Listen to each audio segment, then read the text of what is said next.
아침에 나로 주의 인자한 말씀을 듣게 하소서. 내가 주를 호세아 10장 11절 12절 구약 1266조 우리 같이 읽도록 하겠습니다. 시작. 에브라임은 마치 길들인 암소 같아서 곡식 밟기를 좋아하나 내가 그의 아름다운 목에 멍에를 메우고 에브라임 위에 사람을 태우리니 유다가 밭을 갈고 야곱이 흙덩이를 깨뜨리리라. 너희가 자기를 위하여 공의를 심고 인애를 거두라. 너희 묵은 땅을 기경하라. 지금이 곧 여호와를 찾을 때니 마침내 여호와께서 오사 공의를 비처럼 너희에게 내리시리라. 아멘. 우리가 믿는 복음을 얘기할 때 두 가지 측면이 있습니다. 자유죠. 자유. 죄에서 해방되고 사망 권세가 깨어지고, 아울러 너희는 복음과 함께 뭘 받으라? 고난을 받으라. 멍에를 지는 면도 함께 강조가 됩니다. 그러니까 예수님께서도 나는 마음이 온유하고 겸손하다 그러면서 나의 멍에를 메고 내게 배우라 이런 말씀을 하십니다. 멍에를 진다. 이것은 짐을 진다라는 의미보다 내가 가지고 있는 은혜 때문에, 사랑 때문에 내가 할 수 있는 것을 다 하지 않는 것, 이런 의미가 강합니다. 나에게 주어진 자유를 다른 사람들이 태클을 걸는 게 아니죠. 이렇게도 저렇게도 내가 쓸 수 있습니다. 그러나 내 젊음을 내 마음대로 쓰지 않고, 내 건강과 내 물질을 내 뜻대로 쓰지 않고, 하나님이 영혼을 위하신다면 그들에 대한 사랑과 부담을 가지고 남을 위해 사용할 때, 이런 걸 두고 예수님의 멍에를 같이 배운다 이렇게 얘기 드릴 수가 있죠. 그런데 이런 삶이 변질이 됩니다. 내가 나보다 남을 낮게 여기고 그렇게 살아야지 하다가도 변질되는 게 언제냐면 익숙해질 때입니다. 뭔가에 익숙해지기 시작할 때. 그러면 사람 마음이 아주 높아집니다. 저도 이제 운전을 한 지 한 25년, 6년이 넘었거든요. 근데 제일 제가 운전에 자신이 만만했을 때가 언제냐면 운전하고 6개월 딱 됐을 때. 처음에는 좀 헤매다가 6개월쯤 되니까 이게 뭐 제가 속으로 그렇게 생각했습니다. 세상에 저보다 운전 잘하는 사람이 막 없는 것 같고요. 혼자 성경에 왜 이걸 안 넣었을까? 방언의 은사, 통역의 은사, 믿음의 은사인데 왜 운전의 은사가 없을까? 나한테 운전의 은사가 있는갑다. 들이받았어요. 지난번에 얘기했죠. 새 차 들이받아가지고 까불다가. 돌아보는 게 굉장히 중요합니다. 나 자신을 돌아보는 게. 나의 존재감을 재료로 놓아야 여러분 하나님의 존재감이 내 삶에서 커지기 시작합니다. 제가 얘기했죠. 우리는 주님과 연합되어서 한 팀입니다. 그런데 내가 자꾸 세지면 하나님의 역할이 줄어드는 거죠. 내가 자꾸 잘났다 하면 하나님께서 하실 수 있는 게 아무것도 없습니다. 나의 연약함을 알고 때로는 내가 아무것도 아님을 늘 고백하고 그런 자신을 돌아볼 때에 오히려 내가 약할 그때에 곧 강함이다 하는 사도 바울의 고백이 내 신앙에서도 증명이 되는 것이죠. 제가 이제 좋아하는 사람은 아닙니다만은 여러분 조영남 씨는 아시죠? 조영남 씨. 조영남 씨 요즘 뭐 이렇게 말년이 별로 좋은 건 아닌데 약간 그렇잖아요. 인상이 좀 그만하던 인상이 조금 있지 않습니까? 그런데 이런 이제 연예인에게도 주례를 부탁하는 팬인지 몰라 주례를 부탁하는 사람이 있었다고 합니다. 그래서 그때 토크쇼에서 나와서 얘기하는데 조영남 씨가 가서 이제 주례사를 하는 거죠. 조영남이 하니까 또 뭐 사람들이 이렇게 관심을 갖고 듣지 않습니까? 그때 주례 내용이라는 게 다 거기서 거기니까 뭐 듣는 듯 마는 듯 이렇게 하다가 딱 한 대목에서 그 하객들이 전부 감동을 받고 때로는 뭐 환호를 보내고 이렇게 하는 딱 한마디가 있답니다. 그게 뭐냐면 마지막에 하는 거랍니다. 신랑 신부 나처럼 살지 마 이거랍니다. 나처럼 살지.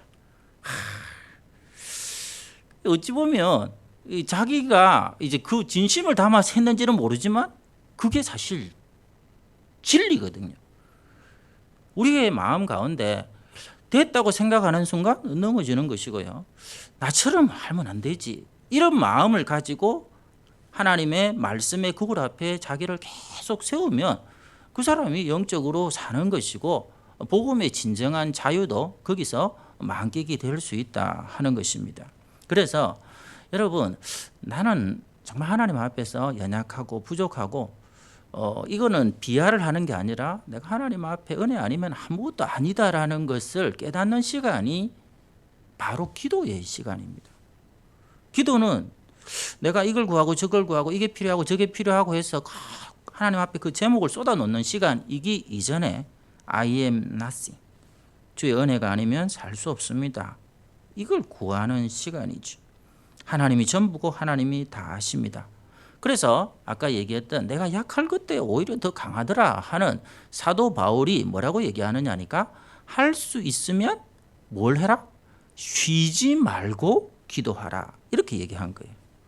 여러분 쉬지 말고 기도하라는 말은 내가 하루 24시간 계속 기도하고 철야를 하고 뭐 이렇게 하면 좋겠지만 실제로는 그렇게 할 수 없잖아요. 밤낮으로 기도하라는 의미보다는 저는 이 말씀은 하나님께서 항상 우리에게 귀를 기울이시고 우리의 기도를 듣고 계신다. 우리의 기도를 들으실 준비가 되어 있으니 너희는 언제든지 어디서든지 하나님께 기도만 하라. 내가 듣고 있다. 너희들의 기도를 항상 듣고 있으니 기도만 하라. 그러면 내 귀에 들리는 대로 시행하겠다는 엄청난 약속의 말씀인 거죠. 사랑하는 성도님들, 오늘 이 새벽에 나와 기도하시는 저와 여러분 모두에게도 내가 듣고 있다. 내가 듣고 있고 내 귀에 들리는 대로 오늘도 여러분들이 간구하는 대로 하나님이 시행하시고 선대하시는 귀한 은혜가 임하기를 축원합니다. 두 번째, 그렇다면 기도하러 나와서 가장 먼저 해야 되는 기도가 있다. 오늘 성경은 얘기를 합니다. 그게 12절 말씀인데요. 우리 한번 같이 유명한 말씀이죠. 한번 같이 읽도록 하겠습니다. 12절 시작. 너희가 자기를 위하여 공의를 심고 인애를 거두라. 너희 묵은 땅을 기경하라. 지금이 곧 여호와를 찾을 때니 마침내 여호와께서 오사 공의를 비처럼 너희에게 내리시리라. 아멘. 묵은 땅을 기경하라. 이게 첫 번째입니다. 아직까지 한 번도 쟁기질을 하지 않아서 단단해진 그 땅을 갈아엎기만 하면 하나님은 언제든지 비를 내릴 용의가 있다 하는 것이죠. 이게 필요합니다. 여러분 묵은 땅이 뭡니까? 단단해진 마음이 뭡니까? 오늘 말씀 앞부분에 보면 두 마음이라는 게 나와요. 제가 늘 얘기하잖아요.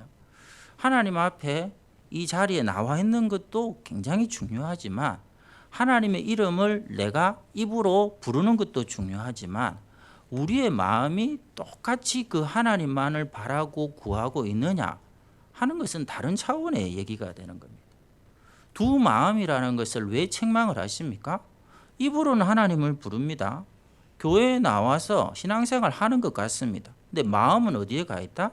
세상에서 뭔가 잘 돼야 되는 거예요. 세상에서 뭔가를 더 얻어야 되는 것입니다.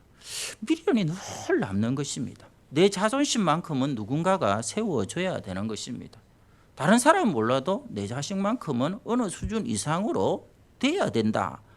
이런 것들을 계속해서 내려놓지 못하고 집착하고 있는 그 상태에서 여러분들이 하나님을 구하고 있으면 하나님이 뭐라고 얘기하느냐니까 그 기도하기 전에 묵은 땅부터 기경해라.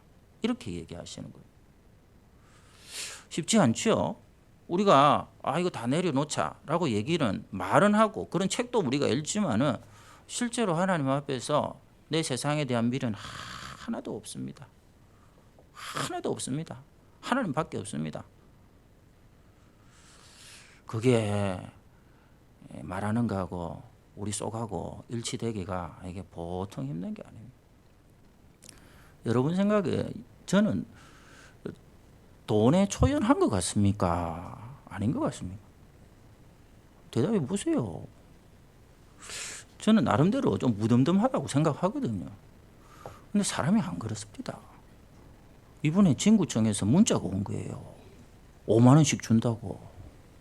그 처음에서 아이고 뭐 5만 원 뭐 이렇게 하고 이렇게 했는데 자꾸 문자를 들여다보는 거예요. 어떻게 하면 받을 수 있는지를. 그래가지고 도저히 안 되겠다 싶어가지고 집사람한테 이거 우리 네 사람이면 20만 원인데 이거 신청하자고. 그래가 이틀 지나서 그 문자 받고 이틀 지나서 얘기했거든요. 그 집사람이 그러더라고. 이틀 전에 신청했다 하더라고. 벌써 다. 잘했다. 잘했군. 에휴, 안 됩니다, 여러분. 저는 이번에 이제 이 코로나 사태에 대해서 좀 아쉬운 게 뭐냐면 옛날에 그 아프가니스탄에 그 선교팀들이 납치를 당했을 때도 그랬는데 왜 나라가 어려울 때 왜 기독교를 공격함으로 해서 요게 하나의 뭐 이렇게 탈출구로 이제 언론이 삼는지 아니면 또 뭐 정치권이든지 아니면 이해관계가 얽혀 있는 사람들이 그런 식으로 몰고 가는지 하는 데 대해서 조금 목사로서 불만은 있습니다. 왜냐하니까 10명 이상의 집단 감염이 나온 교회들을 검역할 때에 여러분들은 잘 모르지만 만약에 10개 교회가 지금까지 문제가 됐다면 그중에 80%는 저희 교단에서는 이단으로 분류되는 교회들입니다. 70%, 80% 정도 저는 된다고 봅니다. 실제로 정통교회는 1, 20%가 안 됩니다. 다 사실은 이단성이 있고 우리 교단에서는 적어도 이단으로 분류된, 그러니까 이건 교회라고 해야 될지 그냥 집단이라고 해야 될지 사실 저는 표현 자체도 마음에 안 들거든요. 근데 또 이제 서울 쪽에서 이렇게 40여 명 감염자가 나온 그 교회도 보면 그분도 교주라고 부르는 게 안 맞겠나 싶어요. 그 양반이 예전에 텔레비에 나와가지고 그 무슨 인터뷰하는 게 나왔습니다. 무슨 프로였는데 시사. 뭐라고 얘기하느냐니까. 그때는 교인도 한 5만 명 되지. 얼마나 처음에는 안 그랬을 것 같아요. 신학교 때는 예수밖에 없다 이랬는데 교인이 부흥하고 5만 명이 되고 이러니까 인터뷰가 정말 깜짝 놀랐습니다. 저는 지금까지 다 해봤습니다. 목회하면서 병자도 엄청나게 고쳤고 심지어 죽은 사람도 살리고, 그건 자기 말입니다. 제가 죽은 사람 살리는 거는 제가 확인할게요. 죽은 자도 살리고 내가 다 해봤는데 못한 게 하나 있다더라. 그게 뭐냐니까 현해탄을 걸어서 건너지 못했다고 그러더라고요. 그러면서 앞으로 현해탄을 걸어서 건너는데 도전하겠다 인터뷰를 해요. 제가 그거 들으면서 속으로 짜스가 해봐라 이렇게 솔직히 마음에 그런 마음이 들어요. 해봐라 되는가. 어떤 분은 현해탄 건널 때 이렇게 한다며요. 한쪽 발 빠지기 전에 양쪽 발 들고 다른 쪽 발 딛고 들고 딛고 이래가지고 간다는데 그게 됩니까? 사람이 교만해지면 이게 끝이 없어요. 여러분 지도자가 된다고 할 때 제일 조심해야 되는 게 그겁니다. 어느 누구도 이거는 안심할 수가 없어요. 조심 잃는 거는 이거는 한순간입니다. 남들이 안 한 거, 뭔가 색다른 거를 자꾸 시도하려고 하는 거예요. 그래서 공동체를 망치게 되는 겁니다. 여러분 다윗은 정말 괜찮은 임금 아닙니까? 그런데 이게 익숙해지고 매너리즘에 빠지고 그것이 자아가 되고 뭔가 돋보이고자 할 때 나타나는 게 그동안 안 했던 걸 하는 거예요. 제일 조심해야 되는 겁니다. 그래서 이스라엘 안에 3일 동안 전염병이 돌아가 7만 명이 죽은 거예요. 인구조사 해가지고. 여러분 나라의 어려움은 사실 개인의 어려움을 뛰어넘는 문제입니다. 여기에 대해서 여러분 영적인 시각을 분명히 가져야 돼요. 교회 지도자들의 책임이 엄청나게 큽니다. 그러나 동시에 이 대한민국을 이끌어가는 지도자들에 대해서도 여러분 기도를 많이 하셔야 돼요. 저는 특별히 우리가 예배로 모였을 때 여러분들이 말씀에 대해서 창념하고 또 말씀을 통해서 부흥을 이어가는 그 뿌리가 좀 지켜졌으면 좋겠다 싶습니다. 왜냐하니까요. 말씀이 심겨지면 그 개인에게 절대로 끝나는 일이 없습니다. 말씀은 은혜가 되어서 이것이 시냇가에 심은 나무처럼 흘러가게 되고 공동체 안에서 동일한 부흥의 지경들이 확장되는 일들 실제로 일어납니다. 예를 들어 사마리아 여인이 예수님을 만났습니다. 그에게 말씀이 딱 심어지면 사마리아 동네 전체가 뒤집어지는 거죠. 그러니까 여러분들이 오늘 여기 나와서 50명이 기도한다 하면 지금 우리가 같이 할 수 없는 500명의 성도들 가운데 동일하게 하나님의 부흥이 이어질 수 있다. 저는 그렇게 확신을 합니다. 그런데 이게 아니면 부흥으로 착각하는 일들만 일어나는 거예요. 대표적인 게 뭐냐 하니까 이 9.11 사태가 났을 때 미국은 그동안 그죠? 뭐 이렇게 높아졌지 않습니까? 마음들이. 그런데 그 일이 있고 난 다음에 미국에서 목회하시는 분들 얘기가 교회마다 4배, 5배 사람들이 모여든대. 이거는 뭐 전도할 필요도 없어요. 교회에 사람들이 성도들이라는 사람들이 모여서 미어 터지고 울고 불고 기도하는데 전부 다가 교회사를 쓰려고 했답니다. 2000년대 찾아온 미국의 대각성 운동 몇 차 이래가지고 얼마가 쓸까요? 1년을 못 갔다. 1년을 못 가고 교회가 도로 더 텅텅 비었답니다. 이게 왜 이렇죠? 감정적으로 접근한 거예요. 감정적으로 접근하게 되면 결국은 영적 공황 상태가 오게 되는 것입니다. 여러분 진정한 개혁은 절대로 그렇게 되지 않습니다. 때로는 눈에 보이지 않는 것 같아도 여러분들이 개인이 이 자리에서 영적으로 살아나면 저는 공동체는 하나님께서 자연적으로 같이 일으켜 주신다. 그러니까 오늘 여러분들이 묵은 땅을 기경하는 게 그렇게 중요한 것입니다. 사랑하는 성도님들, 오늘 말씀의 약속이 뭐죠? 여러분이 묵은 땅이라고 생각하는 거 있습니다. 이거는 안 되는데, 이거는 내가 놓으면 안 되는데, 이건 아까운데. 그런 것까지 여러분 하나님 앞에 십자가라는 쟁기를 딱 붙들고 이거를 파고 기경을 하고 그리고 하나님의 은혜의 비, 여기 비는 사실은 폭우를 말하거든요. 장대비와 같이 쏟아지는 은혜의 장마비가 축복의 장마비가 우리에게 부어지면 하나님께서는 여러분의 가정도 살아날 뿐만 아니라 우리 교회, 한국 교회가 다시금 회복될 뿐만 아니라 힘들어하는 모든 이 땅의 사람들까지 하나님께서 붙들고 회복시키시고 성령께서 의의 홍수와 같이 인해에 그야말로 한량없는 폭포수와 같은 그런 하나님의 사랑으로 덮으시는 놀라운 것 우리의 것이 되고 이 땅 가운데 우리 가정 가운데 한국교회 가운데 임하시는 하나님의 응답이 될 줄로 믿습니다. 기도하도록 하겠습니다.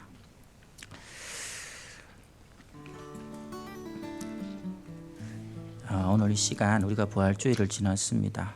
우리가 늘 고민하고 떨치지 못하고 아쉬워하는 것들은 주님의 십자가 고난과 우리에게 주신 부활의 소망에 비하면 극히 작은 것들입니다.